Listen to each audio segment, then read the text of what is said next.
unSILOed podcast is produced by University FM, elevating the stories of your institution.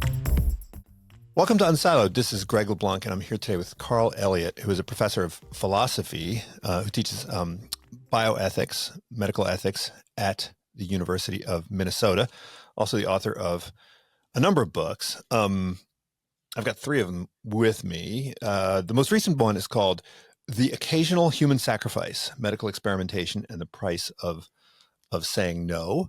I also got White Coat, Black Hat, Adventures on the Dark Side of Medicine. And this is an old one, oldie but goodie, Better Than Well, American Medicine Meets the American Dream. Welcome, Carl. Thank you for inviting me. I appreciate it. Well, you know, the title of this most recent book, I didn't quite know what it was about until I started reading it, because the title, Occasional Human Sacrifice, could refer to the, let's call them the victims of unethical medical experimentation, or it could refer to the whistleblowers who have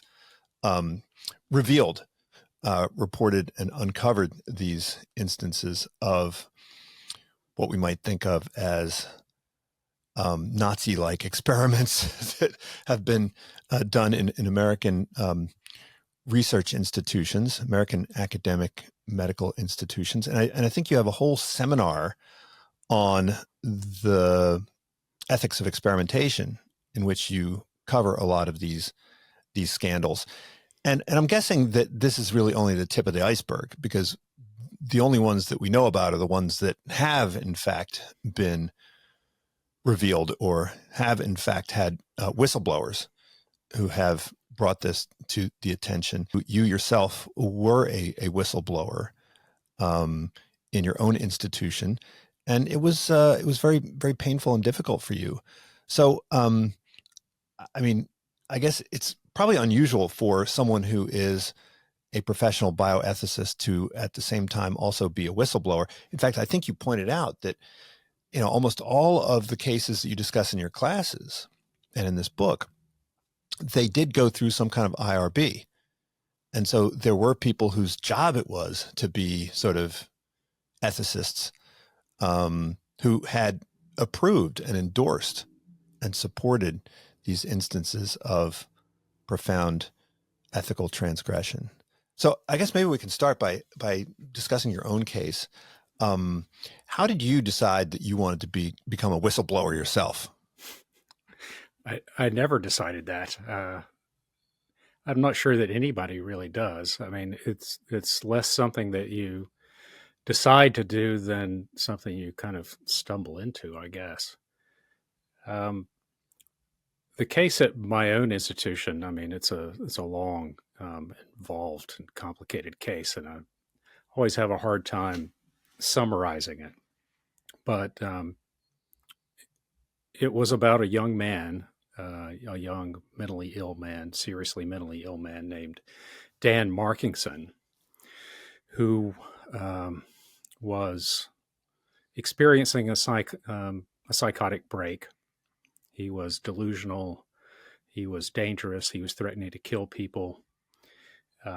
He was admitted to the schizophrenia unit at our teaching hospital here at the University of Minnesota, where he was evaluated by a number of different clinicians, all of whom thought he was psychotic, delusional, dangerous, unable to make his own medical decisions. He was on a locked unit. He was under a civil commitment order that obligated him legally to obey the treatment recommendations of his psychiatrist, who enrolled him in an industry-funded antipsychotic study over the objections of his mother, his only family member, and who should have been the person making the decisions for him. But despite the fact that she didn't want him in the study, she was overruled. She said, look, he's an adult. He's signed the consent form, so he's in. She spent the next 4 months. This was all in the winter of 2003 and spring of 2004. She spent the next 4 months trying to get him out of the study because she could see that he was getting worse. He had been discharged to a halfway house and didn't have a lot of supervision there. And she was worried that he was going to hurt someone or maybe kill himself. And so she was calling the study coordinator. She was writing letters to the chair. She was going to the department, doing everything that she could think of to get him out of the study, but was essentially ignored. In, I believe this would have been April of 2004, she left a voice message on the study coordinator's answering machine saying, look, does he have to kill himself or kill somebody else before anybody's going to do anything? And 3 weeks later, his body was found in the bathroom of the halfway house with his head nearly severed from his body. He tried to decapitate himself with a box cutter, completely mutilated his entire body, and left a note saying, I went through this experience smiling. I read about that. That was 4 years later, in 2008. I read about it. In fact, you wrote about the case in the White Coat Black Hat book. It makes an appearance there. That's right. Very briefly. That was right at the beginning. Because I had raised questions about it internally at the university, because just as it was laid out in the St. Paul Pioneer Press, which reported this, it looked horrific, and it was clear, from the facts as they were presented there, that he had been horribly mistreated, that he'd been coerced into the study. There were huge conflicts of interest because of the industry funding. And I couldn't get anybody to take me seriously, just like Mary Weiss. And so I eventually wrote about it in Mother Jones magazine. There's a brief version of it in White Coat Black Hat, but a much more detailed version mentioning a lot of the industry, the AstraZeneca, the sponsor of the study, the AstraZeneca fraud, which it was being sued for by the federal government. Thinking at the time that if I could possibly bring this to a broader audience, write for a national magazine rather than just the local press, then maybe I could shame the university into doing something. But that failed spectacularly. It really accomplished very little, except to make me a sort of despised figure in the academic health center. And so then, after that didn't work, the question was, what is going to work? And it turns out very little. I mean, along with my colleague Lee Turner and Nikki Jerry, a nurse in the psychiatric nurse in our teaching hospital, we spent the next 5 years basically trying everything we could think of to get an external investigation of this case and to try to figure out if there had been other victims as well. I mean, we filed complaints to the FDA, to the Office of Human Research Protection, to the IRB, to virtually every agency, local, state, and national that you can imagine. Protests, petitions, vigils, letters to alumni, nothing worked until finally in 2015, with the help of a former governor of Minnesota, Arne Carlson, we managed to get a state investigation by the Office of the Legislative Auditor, which came back and essentially vindicated, everything that I and the other critics of the study had been saying for the past, 7 years. That should have been enough, That's what you hope for, that you're going to get some sort of vindication, some kind of external body saying, look, something went badly wrong here. But it turned out that it really accomplished very little. I mean, the the Office of the Legislative Auditor report accomplished very little. There was no apology. There was no compensation to Dan Markings's mother, Mary Weiss. There were no real reform efforts. There were no sanctions for the researchers, no discipline. And it essentially, over the next few years, just vanished from memory. All of which left me wondering, is this how things usually go? It was a very demoralizing ending to, or maybe I should say, lack of ending to an incredibly long struggle. Well, maybe we should dig into what the topic of the book is, which is medical experimentation. And of course, in White Coat, Black Hat, you're also talking a bit about experimentation and trials. And of course, this is how science progresses, right? I mean, the only way to advance knowledge is to do experiments, right? To run trials, to play around with new compounds and play around with new surgical techniques and so forth. And so, this is something where we have some rules, and these rules are relatively recent. I think it really was in the wake of the revelations around Nazi science where these rules first came about. But why is it that this domain seems to be one where we see so much pressure to violate the rules?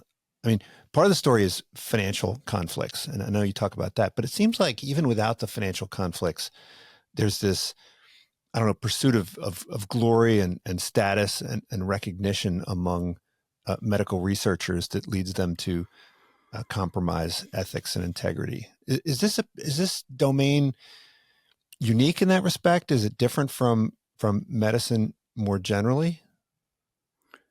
Yeah, it's definitely different from medicine more generally, in the sense that you have this research imperative that doesn't always line up with the interests of patients. I mean, this has been the tension from the Nuremberg Code. Really, how do you balance the interests of science and the interests of the subjects of the research studies? And you're right. You're exactly right. I mean, those two pressures.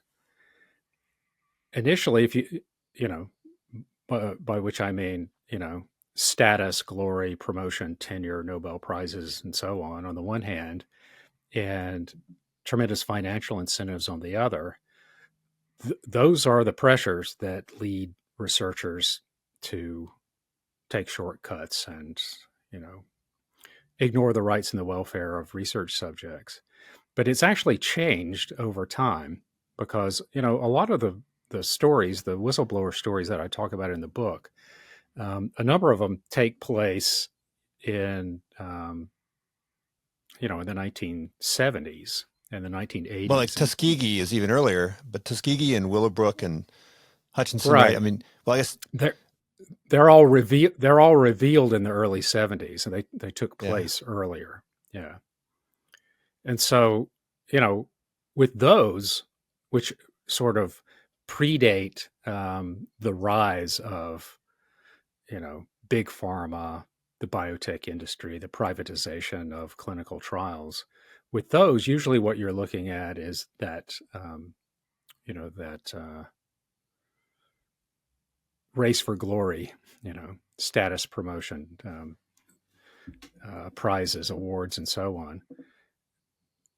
After the 1990s, that's really when you start to see things change as far as the financial incentives go.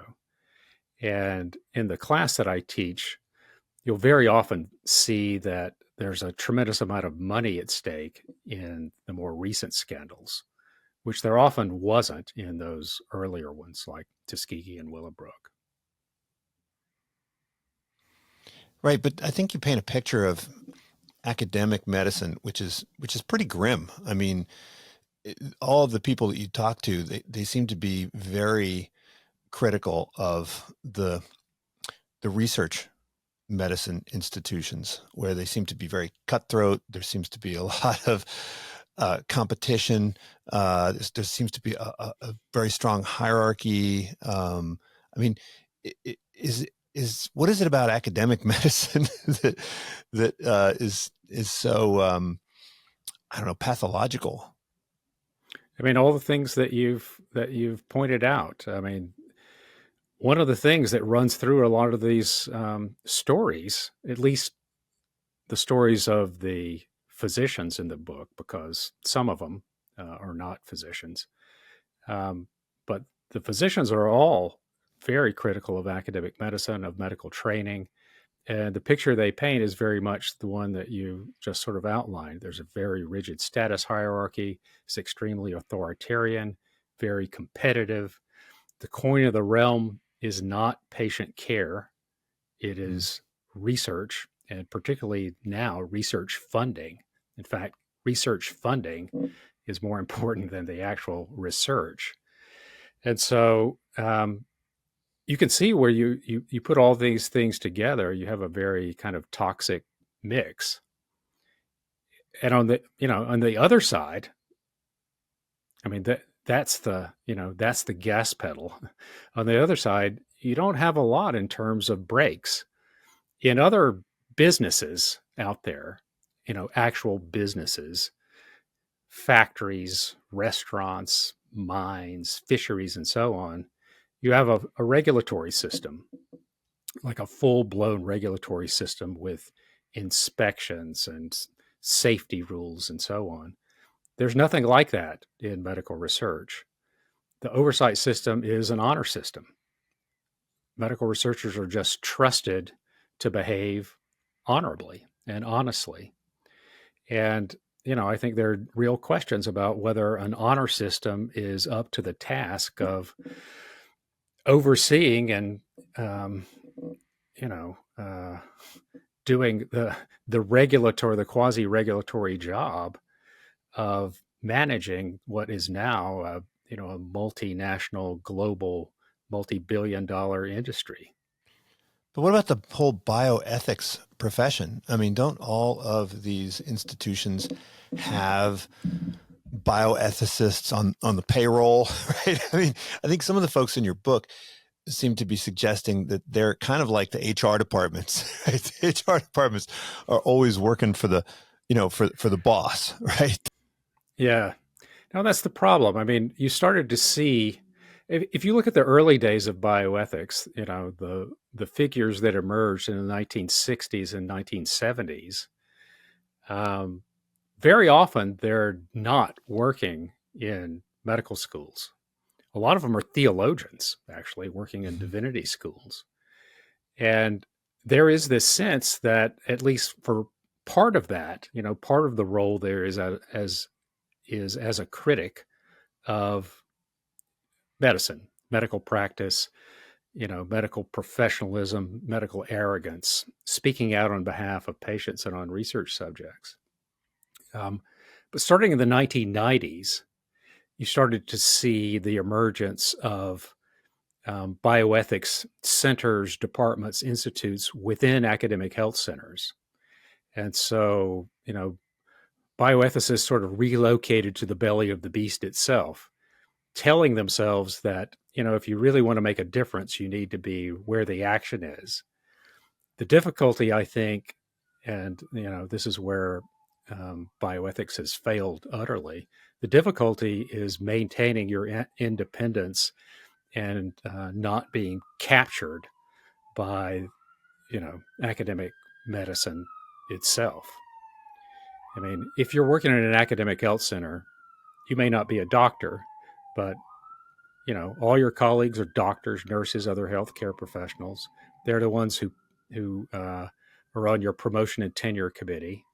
You're expected to raise funding for your own work through medical grants, through the NIH or other granting agencies. You're expected to publish in medical journals.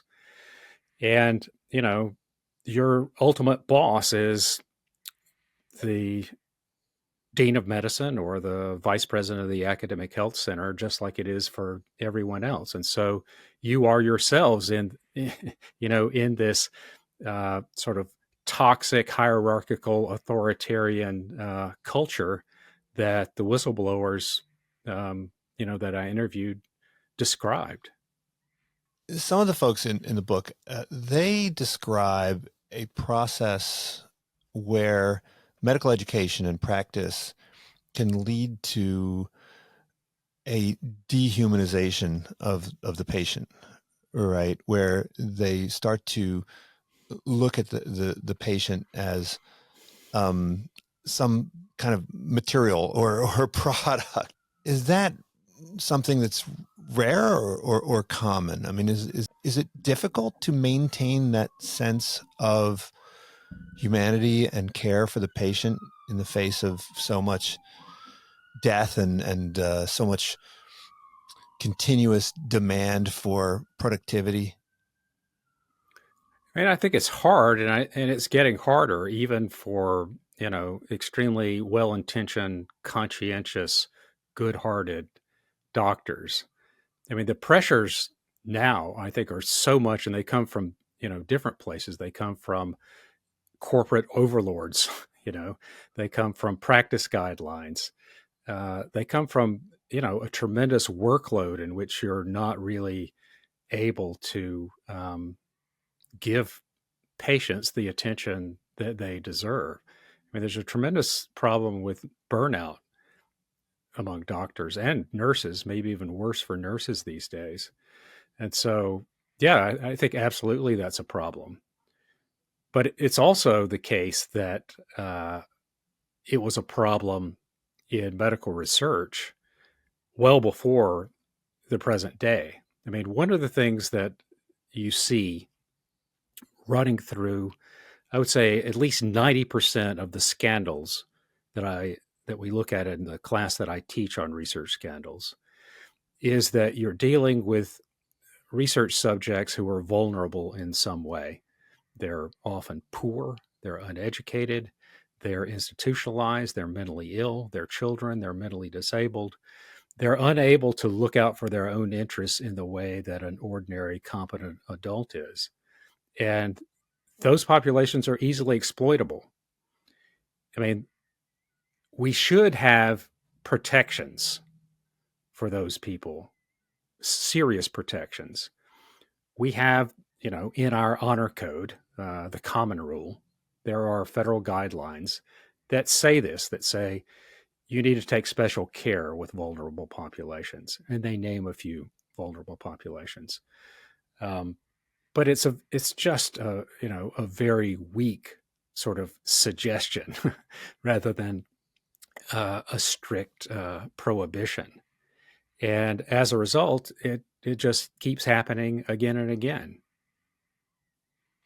Yeah, I had a friend in college who was a professional subject, and he was a substance abuser, and he would describe how they would smuggle all sorts of things into the facility with a system of ropes and pulleys and buckets and so forth. And this was in Philadelphia, and I was astonished that one could make a living as a test subject even back then.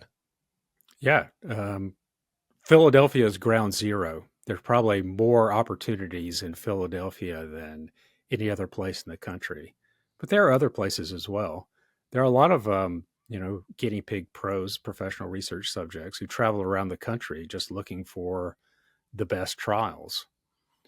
And yeah, it's not that hard to get around the guidelines. And it's also true that because it's a fee for service system, they're paid. There are a lot of financial incentives to cheat, to break the rules, to lie about your health in order to get into the study if the requirements for getting in are very strict, and then to lie about side effects if you want to get out of the study.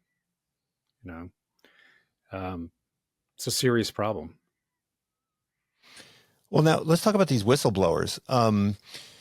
What do they all have in common? I mean, they seem to have certain characteristics that you talk about, and I think they're usually related to some sense of honor, some sense of integrity, right? They're often people who are outsiders to some degree. They're, I guess, more resistant to the pressures of social conformity than their colleagues. I'm not sure I mean, I think those things are partially true, um, but not entirely true. I'm not sure that most or even all of them would describe themselves as outsiders. Um, what is true is that, with no exceptions at all, they were everyone I talked to was motivated by moral concerns. They might have expressed it in slightly different ways, but there was nobody that I felt or could detect uh, any other motivation. You know, not they were not getting anything out of this for themselves, right? There was no gain, no advantage, and a tremendous amount to lose. And very often they did lose a lot, and they went ahead and did it anyway. So that's one thing. I mean, there is a I would say there's a little bit of a contrarian streak to a lot of them, maybe most of them, but really no more than you get in most academics, to be honest. um, One thing that I think may be an artifact, or I should say, is potentially an artifact of the sample of people that I talked to. One thing that I did notice is that they had they had, for the most part, persisted in what seemed to be a near futile struggle for years or even decades before they finally reached some kind of resolution. And it seemed as if that requires a certain amount of stubbornness or hard-headedness or tenacity or just a sheer refusal to, to give up even when it looked as if everything was lost. I think that is true of almost everybody that I talk to. The reason I say it might be an artifact is that these are the people whose stories I know about simply because they reached a resolution that brought them to public attention. For example, uh, with Tuskegee, Peter Buxton, the whistleblower there, public health service worker, it took him 7 years to get the attention of anyone. It turned out to be a reporter for the Associated Press, but he worked on it for 7 years before he had any success at all. He wasn't the only person along the way with objections. There was another whistleblower, Bill Jenkins, who worked for the Public Health Service, and he tried, but he was not successful. And then there were at least two critics from the outside who also objected. But none of those people really had the staying power of Peter Buxton. And so it's possible that there are others out there, whistleblowers, who have tried. Maybe they've even tried for a very long time, but who've tried and failed, and no one knows their story. And that what I see as tenacity or hard-headedness is just Selection bias. It could be selection bias. Selection Exactly bias. right. Yeah. Yeah. Well, I think all of the whistleblowers that you highlight in the book, they seem to use the same metaphor or image, right? They talk about looking at themselves in the mirror, right? And this is sort of what motivates them. It's really, how can they live with themselves if they don't do something? And yet they all seem to, or many of them seem to experience some kind of PTSD, right? Where they can look at themselves in the mirror and be happy with what they see, but they aren't necessarily living charmed lives after this happens.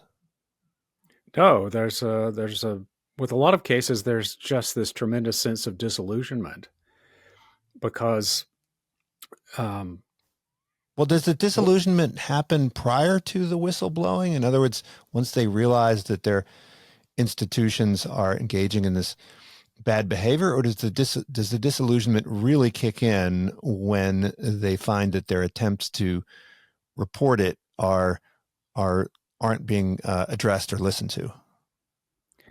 well, maybe there's gradations of disillusionment. Maybe it's a slow descent into complete nihilism, um, because almost everybody will give some version of a story of innocence and experience. Um, I was so naive back then. This is what I thought would happen. And now I've realized that um, I was just completely mistaken. And what they thought would happen is that if the outside world knew what they knew, then the outside world would be stunned and outraged, and someone somewhere is going to leap into action and fix the situation because obviously this can't stand. And then it doesn't happen. It almost never happens that way. And, there are all kinds of things that people hope for that I'm not sure if they expect them, but, they are hoping that, if a lethal study is ongoing, that it'll be stopped. They're hoping that the victims are going to be compensated in some way, that the institution is going to apologize, that they're going to fix the problem. And most of all, they simply assume that the people they know and love and, have been friends with for so long are going to stand by them. And when that doesn't happen, it's just a very hard blow. It's a kind of existential break. And it's hard to see the world the same way after that. I think with different people, the mixed feelings, the sort of conflicts take different forms. With some, I'm thinking about Mike Wilkins here, the whistleblower who helped expose the atrocities, the horrific conditions at the Willowbrook State School in New York. He's tormented by his own complicity in it. I mean, even though he was trying to clean things up from the very beginning, that was the whole reason he took the job, was that he realized that this place was terrible. He just didn't realize quite how terrible. He worked there for a long time, and he feels bad about, being there, being an employee, admitting kids to the institution, knowing that their lives were going to be ruined as a result. So that, that's a piece of it. I think some also struggle with disloyalty. I'm thinking particularly of Ron Jones, the whistleblower at National Women's Hospital in New Zealand, where women with a precursor of cervical cancer were left untreated for many years. And many of them developed cervical cancer and died. He wanted to stop the study. He wanted to help the women. He didn't want to bring down the entire institution, which he was very proud of. And, in the end, that's what happened. It took many years after that, but still, I think he feels guilty about that. So, this idea that, that whistleblowers are these sort of heroic figures that, embark on a kind of David and Goliath story and emerge victorious is just, that's a product of Hollywood movies. It's not the way things happen in real life. Well, it seems like all of them have some idealistic view of what the organization is for, right? And it seems like the people who are more cynical, maybe more realistic, not only do they not become whistleblowers, but they don't generally become disillusioned because they had no illusions to begin with, right? Yeah, part of the mystery is not so much why these people became whistleblowers, but why aren't there more of them? Well, that's a complicated question. And it would have been interesting to talk to those people. Other other academics have, sociologists have, done studies and asked them. And in general, the answers they get are some variation of, I didn't blow the whistle because I knew it'd be futile. I didn't blow the whistle because I would have been punished. There would have been discipline. And I didn't blow the whistle because uh, I don't rat out my friends and my colleagues. I don't, loyalty to the institution. I think that's what bystanders tell themselves. Whether that's actually the case or not is that's an open question. Now, I think this term whistleblower is actually a relatively recent term. I mean, before that, the only words we had were, snitch and rat and traitor, right? So, I mean, this idea of organizational loyalty, it's kind of a puzzling one, right? Because if you're loyal to the institution or what the institution represents, then that would normally require you to do everything you could to fight something which was undermining it. And that could mean going against some of the people inside the organization who are inconsistent with the mission. Do we sometimes confuse the purpose of the organization and the people who actually are in the organization? I mean, how does this idea of organizational loyalty play out? Yeah, again, I'm not entirely certain. I think it's complicated and plays out differently in different circumstances. Um, and I kind of wonder if it's really institutional loyalty, at least in academic medicine, and not loyalty to some sort of higher mission. In the case of academic medicine, to the sort of humanitarian effort of doing medical research. Because I do think that there is this sense um, of physicians who have chosen to work in academic health centers rather than, do like the vast majority and work out in the community somewhere, um, that there's a reason for that. And the reason is science and medical advances and the many people that you could reach by developing new and better treatments, right? I mean, it's that tension between those humanitarian goals of the enterprise as a whole with the interest of individual patients that needs to be balanced. Um, that said, it may well be that that there are other institutional loyalties at play, loyalties to friends, to colleagues, to departments, to you know. I know at the University of Minnesota, a lot of people felt very loyal to the Center for Bioethics where I worked, and they felt as if by continuing to press this one case, then I was going to eventually damage the Bioethics Center, Mm-hmm. and that they would be punished, and that the Bioethics Center was doing such great work, and wouldn't it be terrible if all of that work were sacrificed and damaged in terms of my own particular crazed vigilante vendetta. But look, I mean, in almost all these cases, the whistleblowers had to go outside of the organization in order to actually get some kind of change.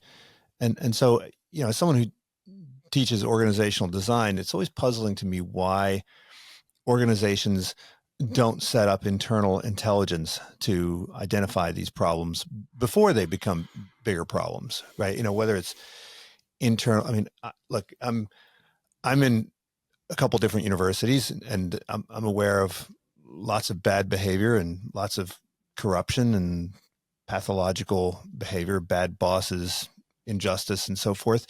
And what I've learned is that if senior leadership isn't asking for information about it, then they don't want it.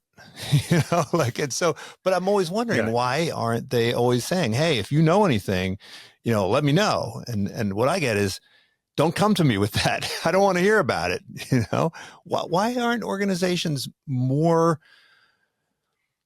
proactive when it comes to identifying these things? Because at the end of the day, I guess to some degree, they don't really have any negative consequences. Some of them, some of these organizations have just brushed this stuff off like water off the back of a duck. Others have had to make major payouts. If you look at the Karolinska scandal, this has had major negative impact on the Institute. And it would have made a whole lot of sense for them to identify this problem earlier. Just forgetting about the human impact. Their reputational and financial consequences were severe. Yeah, it's a good question. Part of it, I think, is that leaders feel as if even if there are problems, and even if there is the danger that they will be exposed, that they can be handled internally without it getting out, right? And that it's a rare thing that an institution really does suffer, at least in academic medicine, when there is a scandal. You talk about the Karolinska really suffering. Has it really? I don't know. What's baffling to me about the reaction of the Karolinska Institute is that the very things that you identify as, what leaders would want to know. Look, if you see bad things happening, tell me. You had 3 senior surgeons and a senior critical care doctor who had personally seen it happen in the operating room and seen the horrific results and seen the fraud and had evidence of the fraud and presented it to the leaders, and they were punished. Their reaction was call the police and have them interrogated. Their reaction was to threaten to fire them. And, that story was exposed in 2016. 8 years later, Paolo Macchiarini is finally about to go to prison. Not for very long, but, he's been convicted. Even now, even after the Swedish legal authorities have judged him guilty, the Karolinska Institute still has not compensated the victims of his crimes. They still have not apologized personally to the whistleblowers for persecuting them, for filing complaints about them, for reporting them to the police, for threatening to fire them. I'm as baffled as you were. Wouldn't it be better just to come clean when you make a mistake? Wouldn't people in general be willing to forgive an institution if they simply said, this is terrible. We're going to apologize. We're going to make it right as far as we can. And we're going to punish the bad guys, the people who broke the rules. And we're going to reform the institution and do whatever we can to make sure that this doesn't happen again. Wouldn't that be a better way of handling this? Wouldn't people be more willing to forgive an institution that did that? I've never come across one that did that. Well, it's puzzling because most of the bad actors are usually gone, right? and the organization still will use its immune system to, attack any kind of threat to its reputation, right? And even people, this is what was baffling to me at the University of Minnesota. By the time the whole thing played out, you're talking about a research subject who died in 2004. and a second one who came forward who didn't die but was mistreated in very similar ways in 2007. The whole thing played out eventually in this report, two reports actually, in 2015. By that point, almost everybody at the university, apart from the members of the psychiatry department who were at fault, were gone. I mean, we had been through several deans of medicine at that point. We had at least one new president. The general counsel was different. The vice president of research was different. Yet everybody, even if they came to the University of Minnesota from outside and could not have possibly been implicated in the initial problems or the cover-up or anything about that, they behaved in exactly the same way. Why? I have no explanation. Well, the whole thing is puzzling to people on the outside because I think the general public has a view of physicians as professionals with an ethical code, right? People go into medicine because they want to help people. They want to save lives and improve life quality. They think, well, if you really wanted to get rich, you'd go into private equity. Right? You wouldn't go into medicine. And yet, medicine has become big business, right? And finance has impacted medicine in a big way. And the patient is now a consumer, right? Or a product, right? Depending on who's paying. If it's the insurance company that's paying, it's their product, right? And if it's elective, then they're a consumer. I mean, you talk about this a lot in White Coat, Black Hat, about how medicine has become a big business. I mean, is this inevitable? I mean, we don't necessarily see. I mean, everything's a business in America. Why would that necessarily be a problem? Well, because the drive for profit doesn't necessarily line up with the interests of patients themselves.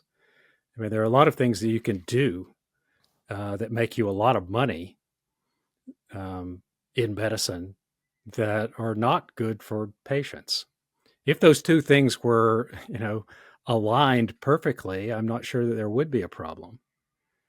Mm-hmm. I mean, that said, in this regard, the United States is an outlier compared to, the rest of the developed world.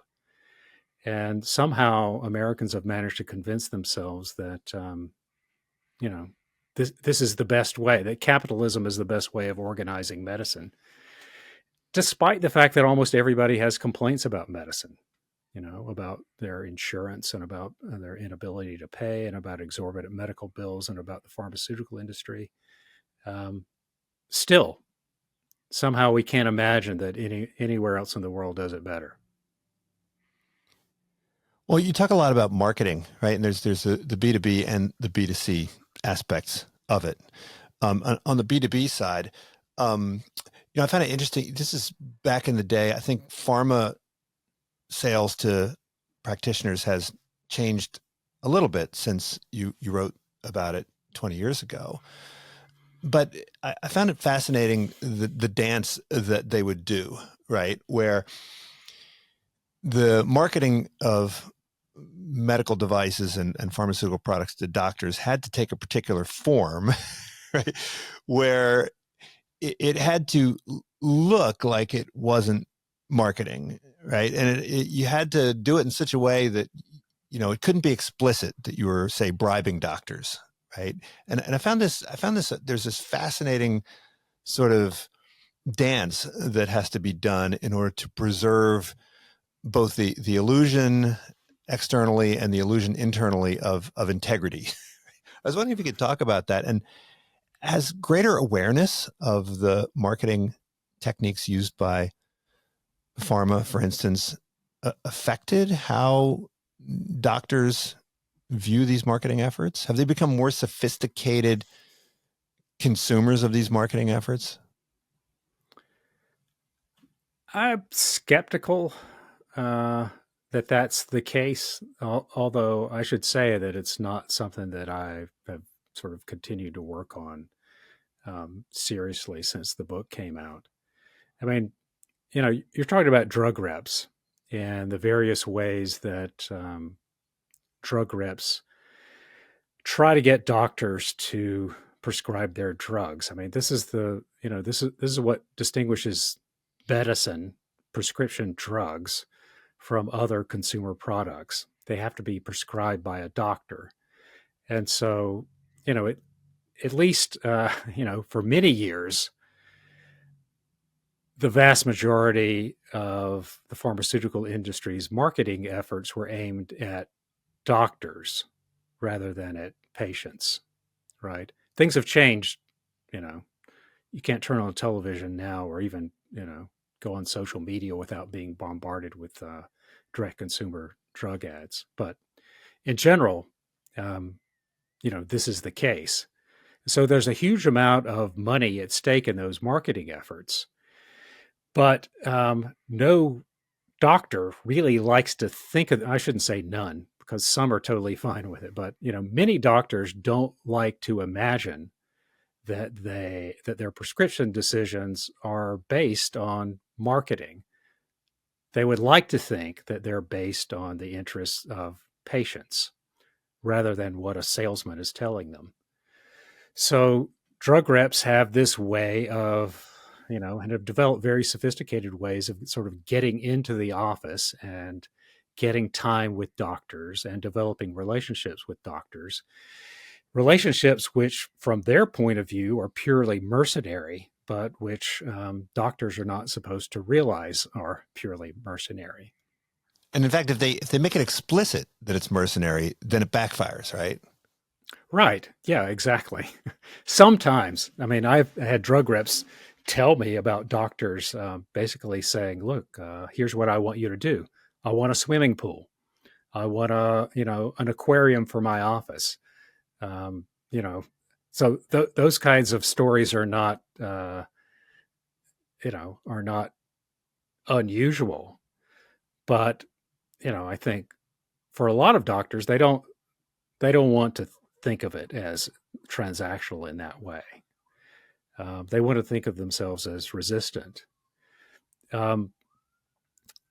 A lot of what I talk about in that book really emerged in the 1990s, which was the blockbuster drug era. This was the era in which it became possible to make huge, billion-dollar drugs out of drugs for chronic illnesses like depression and anxiety and impotence and gastroesophageal reflux and so on. And it was also a time when there was essentially no break at all on what drug reps could do. And so a lot of the people that I talked to in the book were drug reps from that time. One is a good friend of mine now, Michael O'Donnell, who later became a medical anthropologist, but spent, I think, 11 years or so, maybe slightly less, as a drug rep for Pfizer.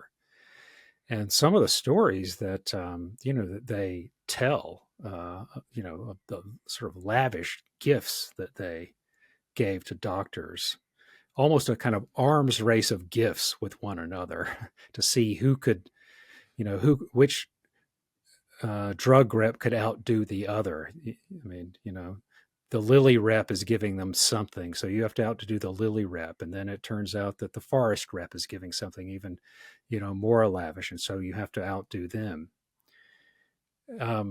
According to O'Donnell, the big change in the 1990s that produced this sort of arms race of gift giving was the development of script tracking. And script tracking was the ability to monitor in real time what your marketing efforts had produced with any individual doctor.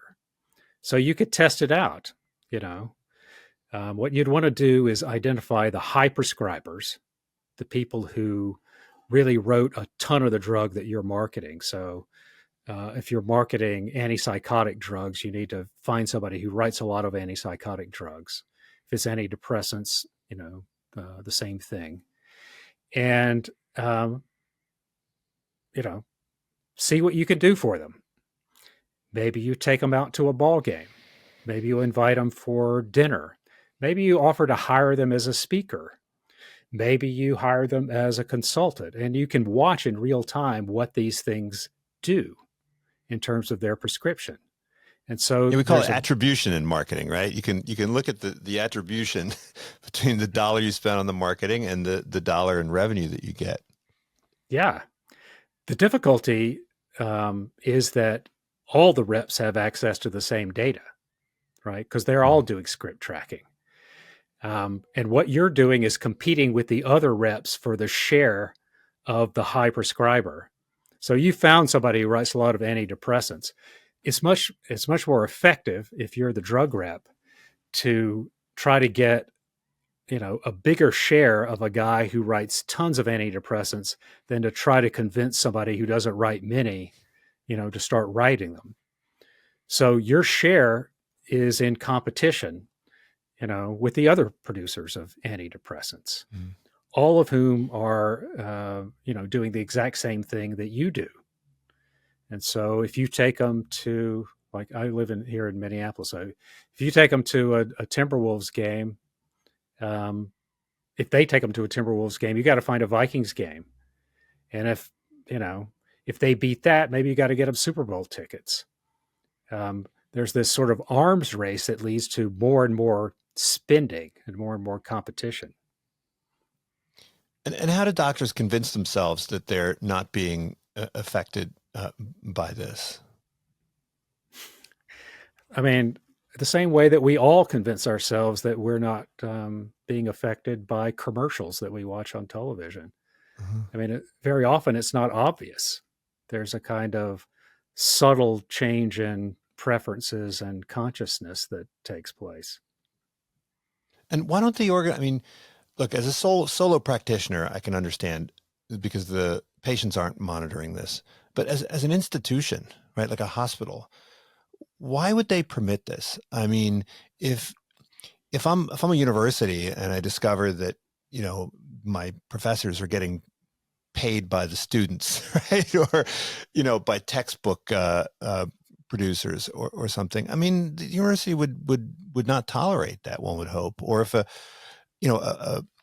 had a friend who was in buying at a department store, right, worked at Macy's, and all of the sellers of various clothing lines would be trying to bribe her with all sorts of free clothing and, free handbags and stuff. And they had a policy against this. Why did the hospitals put up with this? I mean, it's the people at the people who run the hospitals who are the worst. If you look at, if you look at the people who are getting the most money from industry, it tends to track the people in the academic health center with the most power. Not always, but very often. And so it used to drive me crazy back when I was closer affiliated with hospitals, when, people would complain about drug reps, buying pizza for the residents or the medical students. It's like, we got to get the pizza out of the hospital. This is my mission. I mean, I'm not in favor of any kind of gift from drug reps, but, I felt like saying, look, your department chair is getting $1 million from this company, and you're objecting to the medical students getting pizza from that very same company. Look, if you really want to clean things up, you need to complain about your bosses, not about the medical students. I mean, the industry money is just so available. It's so ubiquitous. Bioethicists are offered industry money. And most of them are, not at all adverse to taking that money. Yeah, I think you mentioned that some of these bioethics conferences are sponsored by the industry, right? One of the real disappointments to me just came out recently. There was one medical organization, the American Medical Student Association, AMSA, which for years had been a bulwark against pharmaceutical industry money in medicine. They even had a famous farm-free scorecard in which they would rank medical schools in terms of, how effective their conflict of interest policies are. And it turns out this year, the leadership has decided they're going to start taking industry funding themselves. I mean, so my thought was, oh God, if even AMSA has given up, then we're all doomed. Hmm. Well, the other thing I found interesting about marketing was the direct to consumer marketing. And you mentioned this one case, I think it was in Better Than Well, where there was a drug company that very explicitly said, take our drug, it'll make your life easier. It'll alleviate all of your minor anxieties and so forth. And the FDA smacked them down and they said, you have to say that it's curing some medical problem.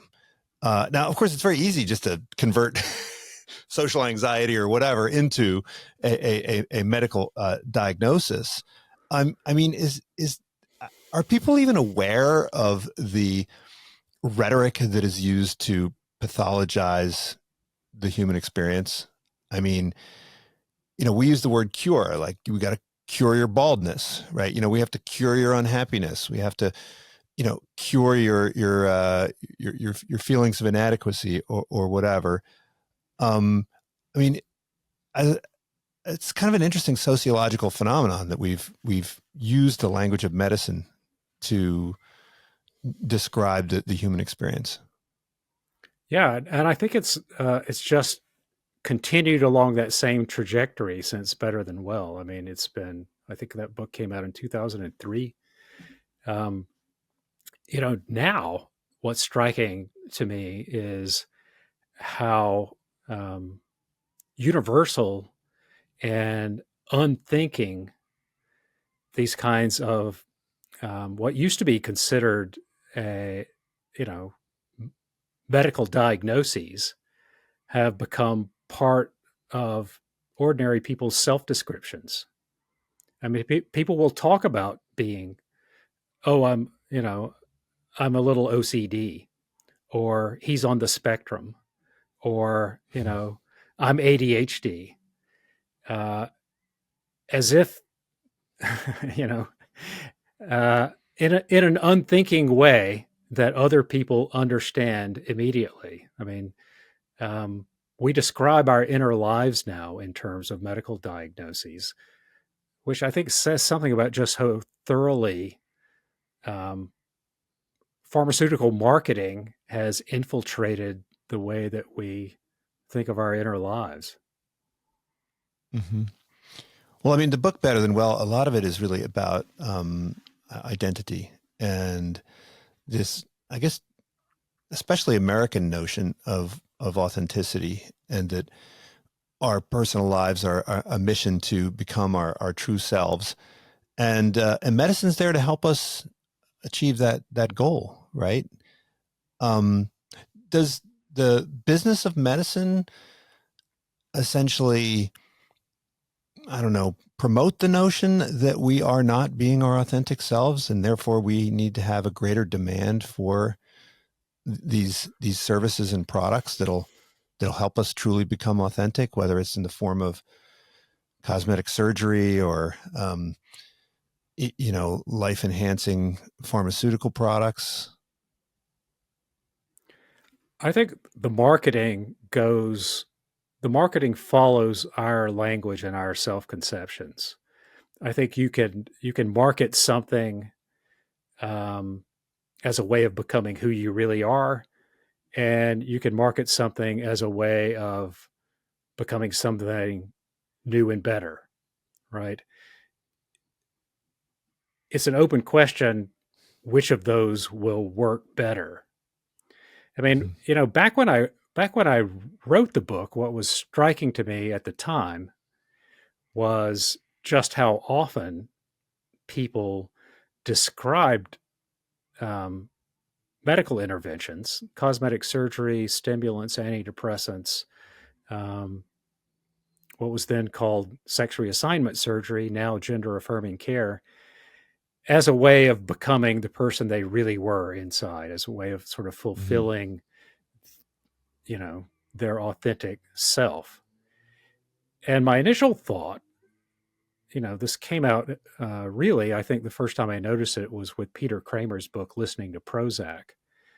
Prozac helps me, transforms me into my true self, or the person I was always meant to be, or, something like this.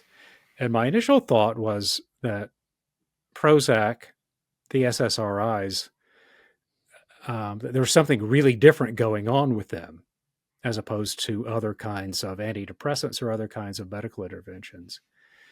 But what I eventually concluded was that it wasn't the drug. This was some kind of much deeper strand in American life that, there is this, this moral notion of authenticity, this feeling that we have a true self, that it is possible to betray ourselves, to betray who we really are. That, if, for example, you see this very sort of most vividly with cosmetic surgery to efface characteristics of one's race. And I think most people do feel as if there is something worrying about that. Maybe not definitively. Maybe it's something that you might. But even using this word like fix your nose or fix your hair, right? Get rid of that black hair or that Jewish nose, right? Actually, I love the part about accent because you highlight that the rhetoric, you don't go to change your accent. You go to fix your accent or reduce your accent as if there exists as if there exists a way of speaking that doesn't have an accent. It's and I think these subtle rhetorical moves have an impact on people that they're completely unaware of. Yeah, no, I think you're right. And I think people might feel just a little guilty about it, if you're like, for me, if you're from the South and you take accent reduction lessons to learn how to talk like you're from the Midwest somewhere, or like a weatherman. Well, and by the way, you mentioned that these people are speech pathologists, which implies that a Southern accent is a pathology, right? That it's a sickness, it's an illness, it is a disease that needs to be fixed. Yeah, exactly. And so I eventually, after seeing this thread run through so many different interventions, it seemed to me that it was really about our own moral lives. That was where the question was, rather than the interventions themselves. Mm-hmm. There is the normalization thing that you talk about, the idea that you're fixing something, you're making people much, to fit a certain type of healthy, normal human being. But there's also the individual drive, right?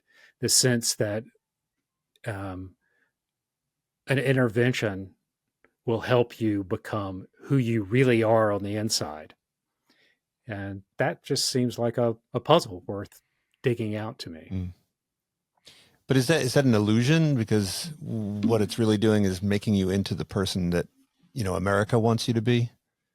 You referenced de Tocqueville, right? There's this pressure to conform in some way. And of course, the pressure to conform appears also in the more recent book.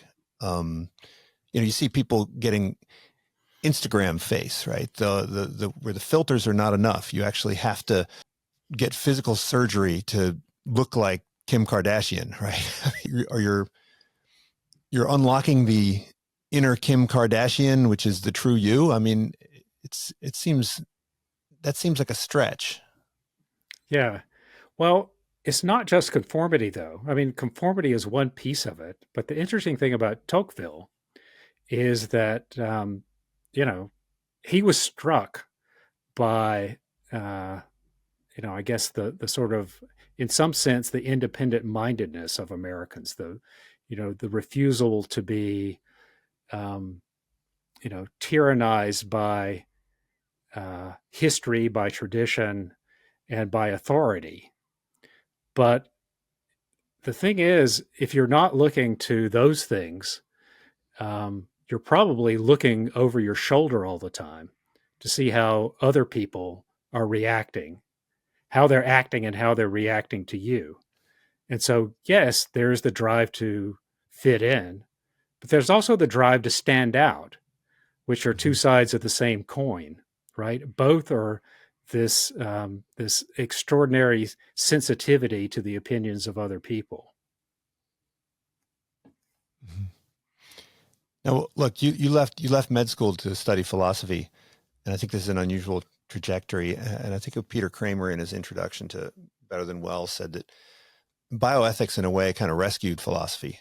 That philosophy had kind of become a study of language, and ethics was sort of reborn in part through bioethics.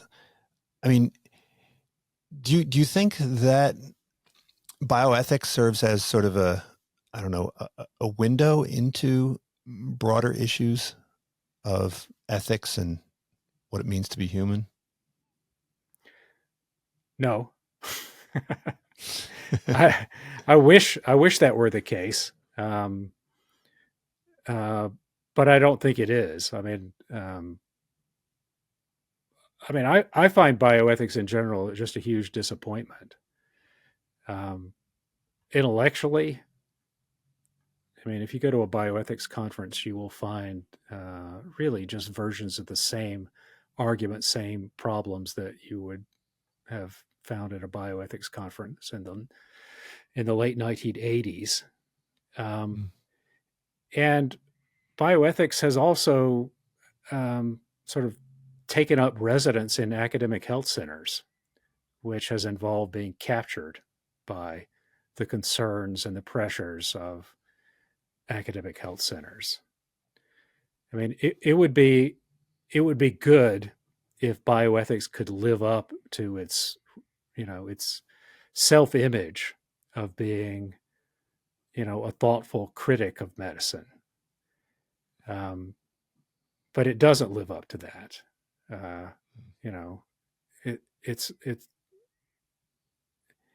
It is. I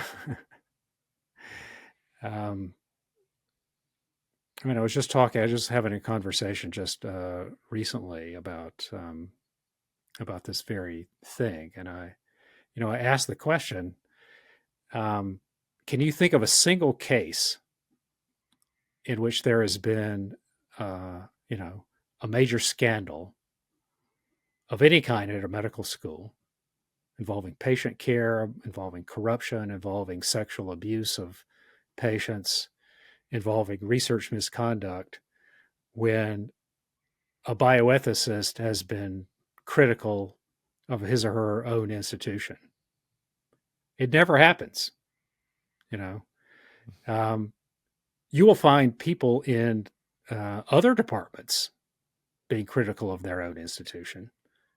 You will find people, in the Department of Philosophy or Sociology, or, sometimes even in the law school, speaking out critically of things that are happening at their own institution.